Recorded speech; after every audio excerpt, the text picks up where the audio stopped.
Om Shanti 7 September 2025 अव्यक्त महावाक्य revise 31 December 2006 मुरलीर सारांश दृढ़ता एवं परिवर्तन शक्ति द्वारा कारण बा समस्या शब्द को विदाय दे निवारण बा समाधान स्वरूप हुआ।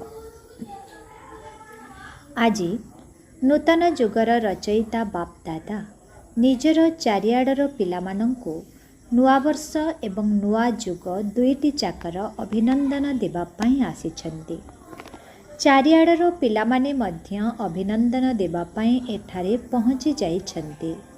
कौन केवल नुआ वर्षर अभिनंदन देवा पाई आसिछ ना नुआ जुगर मध्य अभिनंदन देवा पाई आसिछ? जेपरी नुआ वर्षरे समस्ते खुशी होई थांती एवं समस्तंको खुशी बांटी थांती, सेहीपरि तुम ब्राह्मण पिलामानंकु मध्य नुआ जुगर कथा सेतिकी मने अछि तो? नुआ जुग एबे नयन सम्मुख को आसीगलाणी तो? जेपरि नुआ वर्ष पाई मन भितरे आसुछि, आसिला कि आसिला, सेहीपरि निजर नुआ जुग पाई मध्य सेतिकी अनुभव करुछ जे आसिला कि आसिला। सेही नुआ जुगर स्मृति एतिकी निकटरे अनुभव हेउछि। निजर सेही चमकदार शरीर रूपी पोशाक सम्मुखरे देखा जाउछि। बापदादा तुममानंकु डबल अभिनंदन देउछन्ति। पिलामानंकर मन भितरे नयनरे नुआ जुगर दृश्य गुड़िक प्रकट होई जाउछि। निजर नुआ जुगरे शरीर मन धन एवं जन केते श्रेष्ठ अटे एवं सर्वप्राप्तिर भंडार मध्य रहिछि। तेणु खुशी लागुछि जे आज पुराणा दुनिया रे अछु एवं एबे एबे अर्थात खूब शीघ्र निजर राज्य रे थिबु। निजर राज्य मने अछि तो? जेपरी आज पुराणा वर्ष को विदाय देवा सहित नुआ वर्ष को बधाई अर्थात अभिनंदन देवार डबल कार्य करिबा पाई आसिछ, सेहीपरि केवल पुराणा वर्ष को विदाय देवा पाई आसिछ ना पुराणा दुनियार पुराणा संस्कार, पुराणा स्वभाव, पुराणा चालीचलन ताकू मध्य विदाय देवा पाई आसिछ? पुराणा वर्ष को विदाय देवा तो सहज कथा, किंतु पुराणा संस्कार गुड़ी को विदाय देवा मध्य सेतिकी सहज लागुछि तो? कौन भावुछ? तेबे माया को मध्य विदाय देवा पाई आसिछ ना केवल वर्ष को विदाय देवा पाई आसिछ? विदाय देवार अछि ना माया प्रति टिके स्नेह अछि? कौन ताकू रखिबा को मध्य किछि किछि चाहुछ कि?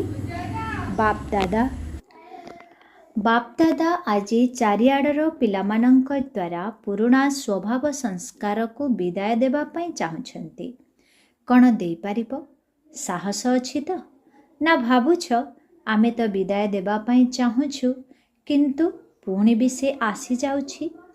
कौन आजिर दिन रे दृढ़ संकल्पर शक्ति द्वारा पुराणा संस्कार को विदाय दे नुआ जुगर नुआ संस्कार द्वारा निज जीवन को बधाई देवार साहस अछि? अछि साहस? जो माने भावुछन्ति होई पारिबो ना? बाबा कहउछन्ति जो माने भावुछन्ति होई पारिबो ना निश्चित हेबो? जाहांक भितरे साहस अछि से माने हाथ उठाओ। कौन साहस अछि तो? अच्छा, जो माने हाथ उठाई नाहंती कौन से माने भावुछन्ति कि आमे उठाइबु कि नाही? डबल विदेशी माने मध्य हाथ उठाइले। जहांक भितरे साहस अछि से माने हाथ उठाओ, समस्ते नुहे। अच्छा, डबल विदेशी तो बड़ बुद्धिमान अटंती, जेहेतु डबल निशा रहिछि सेथिपाई एते बुद्धिमान अट। देख, बापदादा प्रति मासरे फलाफल देखिबे। बापदादा पिलामानंक भितरे साहस को देखि खुशी हेउछन्ति, बड़ चतुरतार सहित उत्तर देउछन्ति। काहेकि जानिछ? काहेकि ना सेमाने जानिछन्ति जे आमे जदि साहसर सहित गोटिए पाद पकाइबु तेबे बापदादांक ठारू साहाज्यर 1000 पाद निश्चित मिलिब। अधिकारी अट ना, 1000 पाद साहाज्य पाइबार अधिकारी अट। केवल तुमर साहस को माया हलचल करिबा पाई चेष्टा करिब। बापदादा देखुछंती जे पिलामाने बहुत भल साहस रखुछंती। सेथिपाई बापदादा आंतरिक अभिनंदन मध्य देउछंती। किंतु साहस रखिबा सहित निज भितरे व्यर्थ संकल्प मध्य उत्पन्न करि देउछंती। करुछु त करिबाकु त हेबो, आगकु ओडिबाकु त हेबो। यही भली त साहस को हलचल करि देउछि। तेणु एभली भाव नाही, मोते करिबाकु ही हेबो। काहींकि न हेबो? जेबे कि बाबा तुम साथीरे अछंती, तेणु बाबांक साथीरे थिले तो आसी पारिबो नाही। तेणु एही नुआ वर्षरे नवीनता कौन करिबो? निजर साहस रूपी पाद को मजबूत कर। एभली मजबूत कर जहाँकि माया निजे दोहली जीव, किंतु साहसर पाद दोहलिब नाही। तेबे नूतन वर्षरे नवीनता करिब तो? ना पूर्वरु जेपरी केबे हलचल केबे मजबूत रहुथिल सेही भली करिब नाही तो? तुम मानंकर कर्तव्य कौन? निजको कौन बोली कहूछ? मने पकाओ, विश्व कल्याणी, विश्व परिवर्तक एहा तुम मानंकर कर्तव्य अटे ना।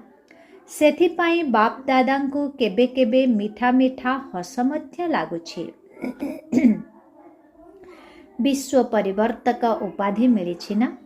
कौन विश्व परिवर्तक अटत? ना लंडनर परिवर्तक बा भारतर परिवर्तक अट? समस्ते विश्व परिवर्तक अटना। चाहे गाँव रे रहुथाओ, चाहे लंडन रे रहुथाओ बा अमेरिका रे रहुथाओ, किंतु विश्व कल्याणकारी तो अटना। जदि अट तेबे मुंड हलाओ। पक्का अटे तो? ना 75% अटे?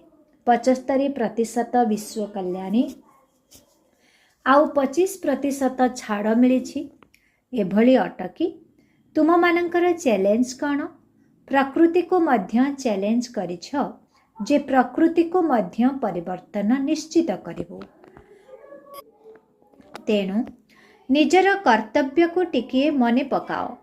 केबे केबे निज पाई मध्य भाबुछ जे करिबा तो उचित नुहे, किंतु होई जाउछि। तेबे कौन विश्वर परिवर्तक, प्रकृतिर परिवर्तक निजर परिवर्तक होई परिबो नाही? शक्ति सेना कौन भाबुछ? यही वर्ष निजर विश्व परिवर्तकर कर्तव्य को मने रखिब। निज प्रति बा निजर ब्राह्मण परिवार प्रति मध्य परिवर्तक हेबाकु पड़िब। काहींकि ना दान पुण्यर कार्य प्रथमे निज घरु ही आरंभ करा जाए। तेणु निजर कर्तव्यर वास्तविक स्वरूप को तो प्रत्यक्ष करिब ना। तेबे स्वपरिवर्तन जहाँकि निजे मध्य चाहुछ एवं बापदादा मध्य चाहुछंती ताहा तो जानिछ ना। एबे बापदादा पचारुछंती, तुमे सबु पिलामानंकर लक्ष्य कौन? एथिरे अधिकांश पिला गोटिए ही उत्तर देउछंती, आमको बाबांक समान हेबार अछि। कौन ठीक कथा ना? बाबांक समान निश्चित हेब ना? ना देखिबा भाबिबा। तेणु बाबा मध्य सही कथा चाहुछंती जे एही नुआ वर्षरे 70 वर्ष शेष हेउछि। तेणु 71 वर्षरे किछि चमत्कारी करी देखाओ। तेबे सेवारे उमंग उत्साहरे समस्ते केते भिन्न भिन्न कार्यक्रम सबु करुछंती, सेथिरे सफल मध्य हेउछंती। बापदादा मध्य खुशी हेउछंती जे पिलामानंकु मेहनतर फल मिली जाउछि। किछि भी व्यर्थरे जाउ नाही, किंतु सेवा मध्य काहेकि करुछ? एथिरे पिलामाने कौन उत्तर देउछंती? बाबांको प्रत्यक्ष करिबा पाई। तेणु बाबा आजि पिलामानंकु गोटिए प्रश्न पचारुछंती। बाबांको प्रत्यक्षता करिबार अछि एवं निश्चित करिब, किंतु बाबांको प्रत्यक्ष करिबा पूर्वरु प्रथमे निजको प्रत्यक्ष कर। कौन कहुछ शिवशक्ति माने? ଏହି ବର୍ଷ ନିଜକୁ ଶିବଶକ୍ତି ରୂପରେ ପ୍ରତ୍ୟକ୍ଷ କରିବ ତ? କରିବ ତ? ଜନକ କୁହ, କରିବ? ନିଶ୍ଚିତ କରିବୁ। ଏହାଙ୍କ ସାଥିରେ ପ୍ରଥମ ଧାଡ଼ିରେ ଏବଂ ଦ୍ୱିତୀୟ ଧାଡ଼ିରେ ବସିଥିବା ଟିଚରମାନେ ମଧ୍ୟ ହାତ ଉଠାଅ। ଯେଉଁମାନେ ଏହି ବର୍ଷ ନିଜକୁ ପ୍ରତ୍ୟକ୍ଷ କରି ଦେଖାଇବ। କରିବୁ ନୁହେଁ, ନିଶ୍ଚିତ କରି ଦେଖାଇବୁ। ଆଚ୍ଛା, ସବୁ ଟିଚରମାନେ ହାତ ଉଠାଇଛନ୍ତି। ଆଉ କେହି ରହିଯାଇ ନାହାନ୍ତି ତ? ଆଚ୍ଛା, ମଧୁବନ ନିବାସୀ, କରିବାକୁ ହିଁ ପଡ଼ିବ। ନିଶ୍ଚିତ କରିବ କାହିଁକି ନା ମଧୁବନ ତ ପାଖରେ ଅଛି ନା। ତେବେ ଆଜିର ତାରିଖ ଏବଂ ସମୟକୁ ଲେଖି ରଖ। 31 ତାରିଖ ଏବଂ 9:20। ଆଚ୍ଛା, ପାଣ୍ଡବ ସେନା କୁହନ୍ତୁ। ପାଣ୍ଡବ ସେନା କ'ଣ କରି ଦେଖାଇବେ? ବିଜୟୀ ପାଣ୍ଡବ। କେବେ କେବେ ବିଜୟୀ ନୁହେଁ, ସଦା ବିଜୟୀ।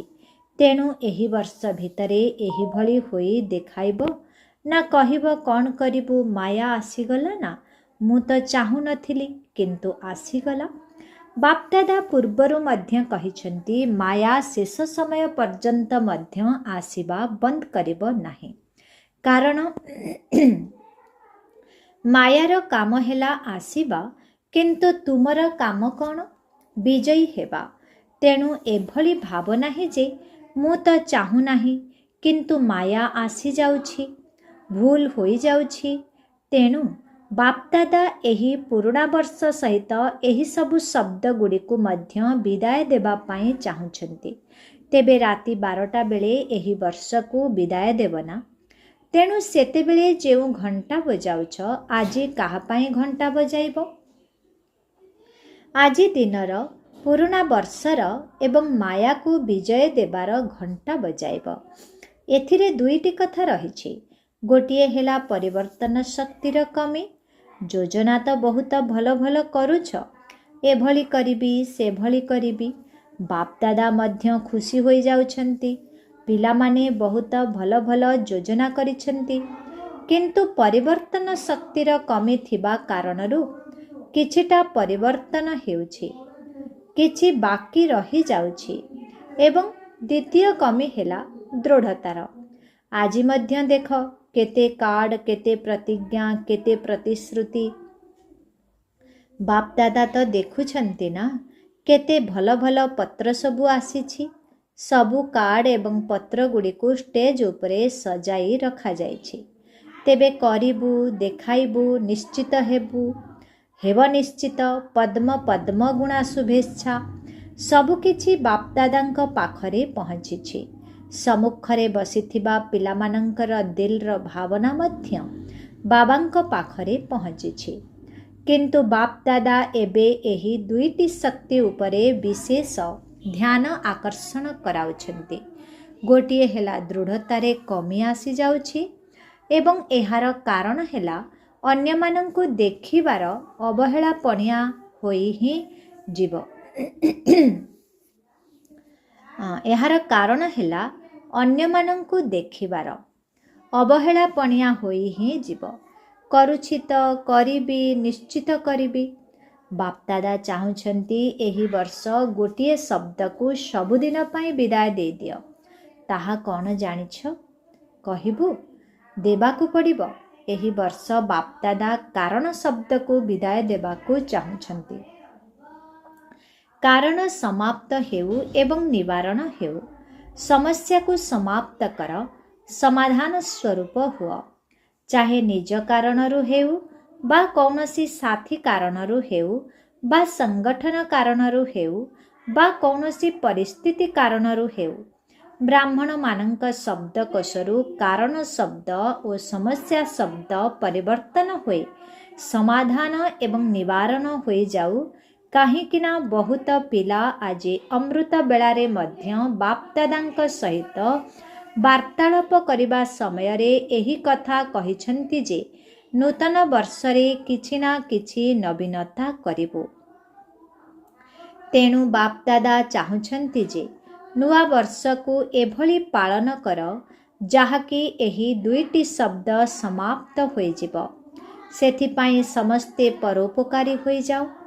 ତେବେ ଆତ୍ମା ନିଜେ କାରଣ ହୋଇଥାଉ କି ଆଉ କେହି କାରଣ ହୋଇଥାଉ, କିନ୍ତୁ ସବୁ ପରିସ୍ଥିତିରେ ତୁମେ ପରୋପକାରୀ ଆତ୍ମା ହୋଇ, ଦୟାଳୁ ଆତ୍ମା ହୋଇ, ଶୁଭ ଭାବନା ଶୁଭ କାମନା ହୃଦୟବାଲା ହୋଇ ସହଯୋଗ ଦିଅ ଏବଂ ସ୍ନେହ ନିଅ। ତାହାହେଲେ ଏହି ନୂତନ ବର୍ଷକୁ କେଉଁ ନାମ ଦେବା? ପୂର୍ବରୁ ସବୁ ବର୍ଷକୁ କୌଣସି ଗୋଟିଏ ନାମ ଦିଆଯାଉଥିଲା, ମନେ ଅଛି ନା? ତେଣୁ ବାପଦାଦା ଏହି ବର୍ଷକୁ ଶ୍ରେଷ୍ଠ ଶୁଭ ସଂକଳ୍ପ, ଦୃଢ଼ ସଂକଳ୍ପ ଏବଂ ସ୍ନେହ ସହଯୋଗ ସଂକଳ୍ପ ବର୍ଷର ନାମ ଦେବାକୁ ଚାହୁଁଛନ୍ତି। କିନ୍ତୁ କେବଳ ନାମ ଦେବାକୁ ଚାହୁଁନାହାନ୍ତି, ଏହିଭଳି ଦେଖିବାକୁ ଚାହୁଁଛନ୍ତି। ତେଣୁ ଦୃଢ଼ତାର ଶକ୍ତିକୁ ଏବଂ ପରିବର୍ତ୍ତନ ଶକ୍ତିକୁ ସର୍ବଦା ସାଥୀ କରିଦିଅ। ଯିଏ ଯେତେ ବି ନକାରାତ୍ମକ ଜିନିଷ ଦେଉ, କିନ୍ତୁ ତୁମେ ଅନ୍ୟମାନଙ୍କୁ ଯେପରି କୋର୍ସ କରାଉଛ ନକାରାତ୍ମକକୁ ସକାରାତ୍ମକରେ ପରିବର୍ତ୍ତନ କରିଦିଅ, ସେହିପରି ତୁମେ ନିଜେ କ'ଣ ନକାରାତ୍ମକକୁ ସକାରାତ୍ମକରେ ପରିବର୍ତ୍ତନ କରିପାରିବ ନାହିଁ? ଅନ୍ୟ ଆତ୍ମା ତ ପରବଶ ଅଟେ ଏବଂ ପରବଶ ଆତ୍ମା ଉପରେ ତ ଦୟା କରିବା କଥା। ତେବେ ନିଜର ଜଡ଼ ମୂର୍ତ୍ତି ଗୁଡ଼ିକୁ ଦେଖ। ତୁମମାନଙ୍କର ହିଁ ତ ଜଡ଼ ମୂର୍ତ୍ତି ଅଟେ ନା? ଭାରତରେ ଡବଲ ବିଦେଶୀମାନଙ୍କର ମଧ୍ୟ ଜଡ଼ ମୂର୍ତ୍ତିକୁ ବା ଚିତ୍ରକୁ ତ ଦେଖିଛ ନା? ବହୁତ ଭଲ କଥା। ଯଦି ତୁମର ଜଡ଼ ଚିତ୍ର ଗୁଡ଼ିକ ମଧ୍ୟ ଦୟାଳୁ ଅଟନ୍ତି, ଯେକୌଣସି ମୂର୍ତ୍ତି ଆଗକୁ ଯାଇ କ'ଣ ମାଗୁଛନ୍ତି? ଦୟା କର, କୃପା କର, କରୁଣା କର। ତେଣୁ ସବୁବେଳେ ପ୍ରଥମେ ନିଜ ଉପରେ ଦୟା କର, ତାପରେ ବ୍ରାହ୍ମଣ ପରିବାର ଉପରେ ଦୟା କର। ଯଦି କେହି ପରବଶ ଅଟେ ବା ନିଜର ସଂସ୍କାରର ବଶୀଭୂତ ଅଟେ ବା ଦୁର୍ବଳ ଅଟେ, ତେବେ ସେତେବେଳେ ସେ ବୁଦ୍ଧିହୀନ ହୋଇଯାଏ। ତେଣୁ ତା ଉପରେ କ୍ରୋଧ କର ନାହିଁ। କାହିଁକି ନା କ୍ରୋଧର ଅଭିଯୋଗ ଅଧିକ ଆସୁଛି। ଯଦି ବି କ୍ରୋଧ କରୁନାହାନ୍ତି, କିନ୍ତୁ ତାର ପିଲାଛୁଆଙ୍କ ଉପରେ ବହୁତ ସ୍ନେହ ଅଛି, ହାକିମି ଦେଖାଇବା ହୋଇଯାଉଛି, ଏହା ମଧ୍ୟ କ୍ରୋଧର ସନ୍ତାନ ଅଟେ। ତେବେ ପରିବାର ଭିତରେ ଯେପରି ବଡ଼ ବଡ଼ ପିଲାମାନଙ୍କ ପ୍ରତି ସ୍ନେହ କମ୍ ହୋଇଯାଏ, କିନ୍ତୁ ନାତି ନାତୁଣୀଙ୍କ ପ୍ରତି ବହୁତ ସ୍ନେହ ଥାଏ, ସେହିଭଳି କ୍ରୋଧ ହେଲା ପିତା ଏବଂ ହାକିମି ଦେଖାଇବା, ଓଲଟା ନିଶା ଚଢ଼ିଯିବା, ତାହା ମଧ୍ୟ ଭିନ୍ନ ଭିନ୍ନ ପ୍ରକାରର ଅଟେ। ବୁଦ୍ଧିର ନିଶା, ଦାୟିତ୍ୱର ନିଶା, କୌଣସି ବିଶେଷ ସେବା କରିବାର ନିଶା, ଏଗୁଡ଼ିକୁ ହାକିମି ଦେଖାଇବା କୁହାଯାଏ। ତେଣୁ ଏବେ ଦୟାଳୁ ହୁଅ, କୃପାଳୁ ହୁଅ। ଦେଖ, ନୂଆବର୍ଷ ଦିନ ପରସ୍ପରର ମୁଖ ମିଠା ମଧ୍ୟ କରିଥାନ୍ତି, ଅଭିନନ୍ଦନ ମଧ୍ୟ ଦେଇଥାନ୍ତି। ତେଣୁ ଏହି ବର୍ଷ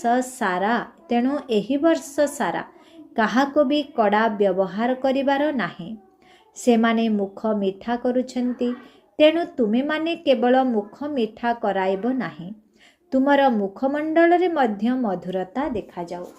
ତୁମର ଚେହେରା ସର୍ବଦା ଆତ୍ମିକ ସ୍ନେହପୂର୍ଣ୍ଣ ତଥା ହର୍ଷିତ ମୁଖ ଦେଖାଯାଉ, ରୁକ୍ଷ ଚେହେରା ନୁହେଁ।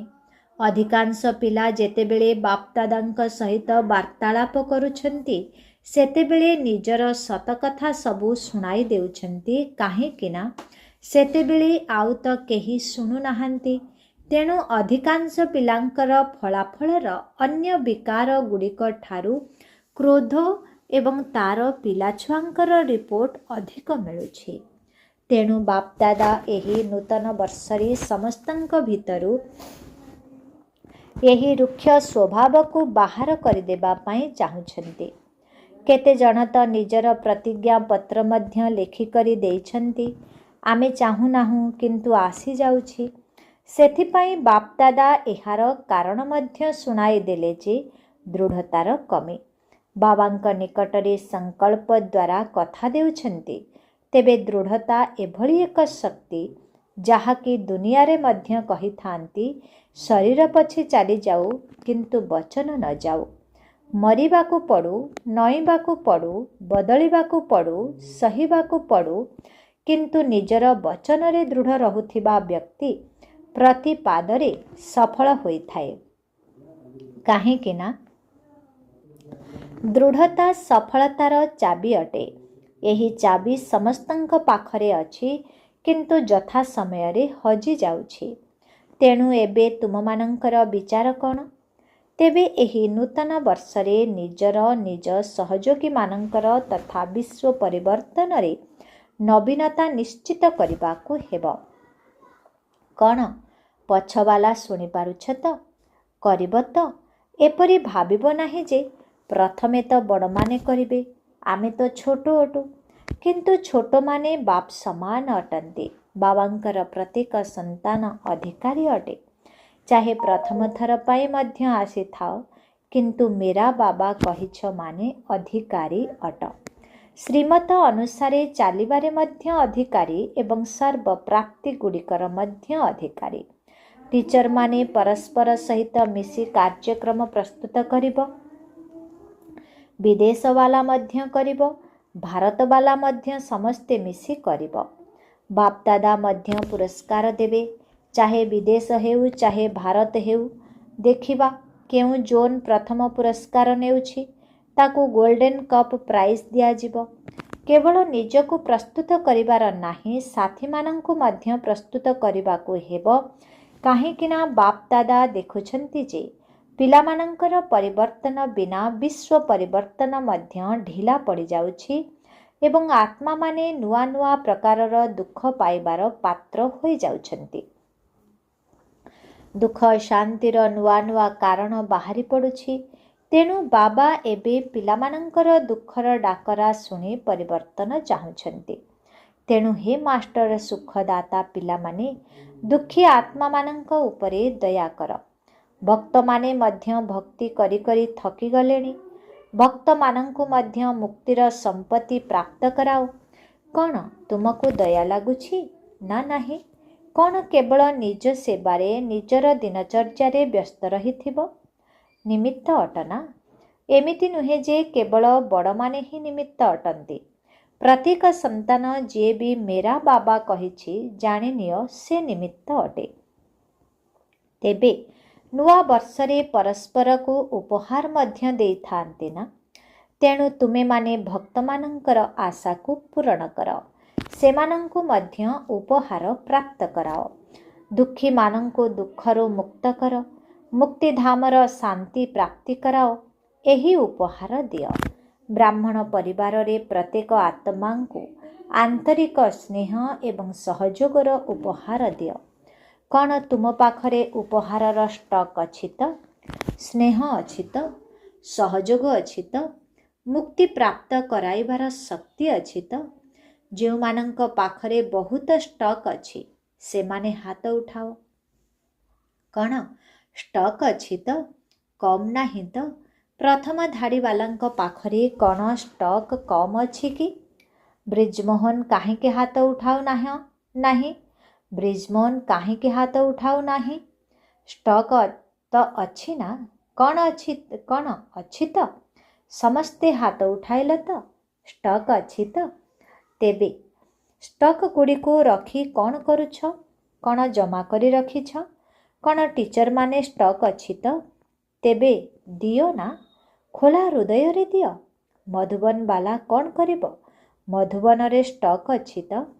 ମଧୁବନରେ ତ ଚାରିଆଡ଼େ ଷ୍ଟକ୍ ଭରି ହୋଇ ରହିଛି। ତେଣୁ ଏବେ ଦାତା ହୁଅ, କେବଳ ଜମା କରି ରଖ ନାହିଁ। ଦାତା ହୁଅ ଏବଂ ଦେଇ ଚାଲ। ଠିକ୍ ଅଛି? ଆଚ୍ଛା, ଏବେ ସମସ୍ତେ ନିଜକୁ ମନର ମାଲିକ ଅନୁଭବ କରି ଗୋଟିଏ ସେକେଣ୍ଡରେ ମନକୁ ଏକାଗ୍ର କରିପାରିବ। ମନକୁ ଆଦେଶ ଦେଇପାରିବ। ଗୋଟିଏ ସେକେଣ୍ଡରେ ନିଜର ମିଠା ଘରେ ପହଞ୍ଚିଯାଅ। ଗୋଟିଏ ସେକେଣ୍ଡରେ ନିଜର ରାଜ୍ୟ ସ୍ୱର୍ଗ ଦୁନିଆରେ ପହଞ୍ଚିଯାଅ। ମନ ତୁମର ଆଦେଶକୁ ମାନୁଛି ନା ହଲଚଲ କରୁଛି?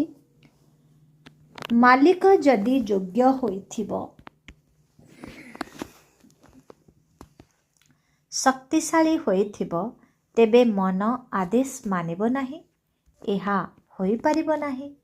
ତେଣୁ ଏବେ ଅଭ୍ୟାସ କର, ଗୋଟିଏ ସେକେଣ୍ଡରେ ସମସ୍ତେ ନିଜର ମିଠା ଘରେ ପହଞ୍ଚିଯାଅ। ଏହି ଅଭ୍ୟାସକୁ ସାରାଦିନ ଭିତରେ ମଝିରେ ମଝିରେ କରିବା ଉପରେ ଧ୍ୟାନ ଦିଅ। ତେବେ ମନର ଏକାଗ୍ରତା ନିଜକୁ ମଧ୍ୟ ଏବଂ ବାୟୁମଣ୍ଡଳକୁ ମଧ୍ୟ ଶକ୍ତିଶାଳୀ କରିଥାଏ। ଆଚ୍ଛା, ଚାରିଆଡ଼ର ସମସ୍ତଙ୍କର ଅତି ସ୍ନେହୀ, ସମସ୍ତଙ୍କର ସହଯୋଗୀ ଶ୍ରେଷ୍ଠ ଆତ୍ମାମାନଙ୍କୁ, ଚାରିଆଡ଼ର ବିଜୟୀ ପିଲାମାନଙ୍କୁ, ଚାରିଆଡ଼ର ପରିବର୍ତ୍ତନ ଶକ୍ତିମାନ ପିଲାମାନଙ୍କୁ, ଚାରିଆଡ଼ର ସର୍ବଦା ନିଜକୁ ପ୍ରତ୍ୟକ୍ଷ କରିବା ସହିତ ବାବାଙ୍କୁ ପ୍ରତ୍ୟକ୍ଷ କରୁଥିବା ପିଲାମାନଙ୍କୁ, ସର୍ବଦା ସମାଧାନ ସ୍ୱରୂପ ବିଶ୍ୱ ପରିବର୍ତ୍ତକ ପିଲାମାନଙ୍କୁ ବାପ୍ ଦାଦାଙ୍କର ସ୍ନେହ ସମ୍ପନ୍ନ ଶୁଭେଚ୍ଛା ଏବଂ ଆନ୍ତରିକ ଆଶୀର୍ବାଦ ସ୍ୱୀକାର କରିବା ହେଉ। ଏହା ସହିତ ସମସ୍ତ ପିଲାମାନଙ୍କୁ, ଯେଉଁମାନେ କି ବାବାଙ୍କର ମଧ୍ୟ ସିରତାଜ ଅର୍ଥାତ୍ ମସ୍ତକର ମୁକୁଟ ଅଟନ୍ତି, ସେହିଭଳି सिरताज पिलाମାନଙ୍କୁ नमस्ते। ऐसे बनाने वाले मीठे प्यारे बाप दादा को हम बच्चों की बहुत बहुत याद प्यार गुड मॉर्निंग और नमस्ते नमस्ते नमस्ते नमस्ते नमस्ते। शुक्रिया बाबा, शुक्रिया। ओम शांति। आजिर वरदान, मुरलीधर बाबांकर मुरली प्रति स्नेह रखिथिबा सदा शक्तिशाली आत्मा भव। ଯେଉଁ ପିଲାମାନଙ୍କର ପାଠପଢ଼ା ଅର୍ଥାତ୍ ମୁରଲି ସହିତ ସ୍ନେହ ରହିଛି, ସେମାନଙ୍କୁ ସଦା ଶକ୍ତିଶାଳୀ ଭବର ବରଦାନ ମିଳିଯାଇଥାଏ। ସେମାନଙ୍କ ସାମ୍ନାରେ କୌଣସି ବି ବିଘ୍ନ ତିଷ୍ଠି ପାରିବ ନାହିଁ। ତେବେ ମୁରଲୀଧରଙ୍କ ସହିତ ପ୍ରୀତି ରଖିବା ଅର୍ଥ ତାଙ୍କର ମୁରଲି ସହିତ ପ୍ରୀତି ରଖିବା। ଯଦି କେହି କହୁଛି ଯେ ମୁରଲୀଧରଙ୍କ ସହିତ ମୋର ସ୍ନେହ ଅଛି ଯେ କିନ୍ତୁ ପାଠ ପଢ଼ିବା ପାଇଁ ମୋର ସମୟ ନାହିଁ, ତେବେ ବାବା ମାନିବେ ନାହିଁ। କାହିଁକି ନା ଯେଉଁଠି ଲଗନ ଥାଏ ସେଠାରେ କୌଣସି ବାହାନା ନଥାଏ।